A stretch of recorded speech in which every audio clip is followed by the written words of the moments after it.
Ukraine में हुए helicopter crash पर लगातार आप तक अपडेट्स हम पहुंचा रहे हैं। इस बीच बड़ी खबर का रुख कर ले, डॉनबास पर राष्ट्रपति पुतिन की ओर से बड़ा बयान सामने आया है।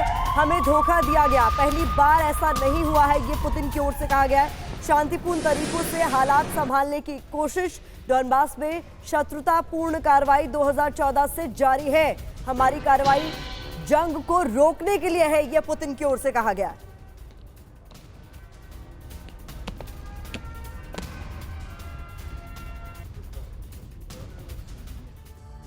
तो पुतिन का ये बयान सामने आया और हम ये भी समझने की कोशिश करते हैं कि जिस तरह के हालात अब बन गए हैं, इन 1-2 दिनों के अंदर जो घटनाएं हुई हैं, उसके बाद जो हालात बने हैं, उसके बाद की स्थिति क्या हो सकती है, आगे क्या हो सकता है, इसको भी समझने की जरूरत है।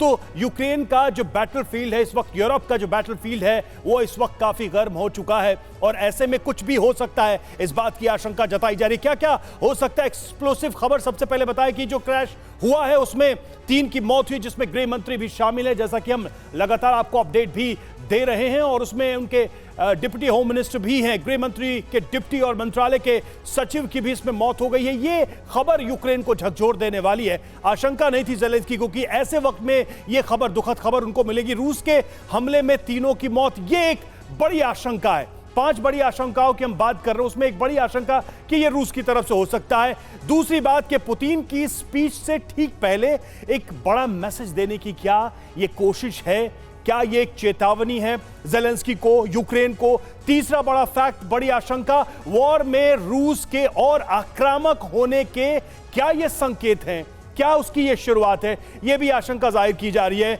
यूक्रेनी डिफेंस सिस्टम के काउंटर अटैक में गलती हुई हो, इसकी भी आशंका जताई जा रही है। और अगली आशंका क्या है? ज़ेलेंस्की के पश्चिम पर बदले के लिए दबाव बनाएंगे, यानी कि ये जो घटना हुई है उसके बाद ज़ेलेंस्की और आक्रामक होंगे और ज्यादा वेस्टर्न कंट्रीज पर दबाव बनाएंगे।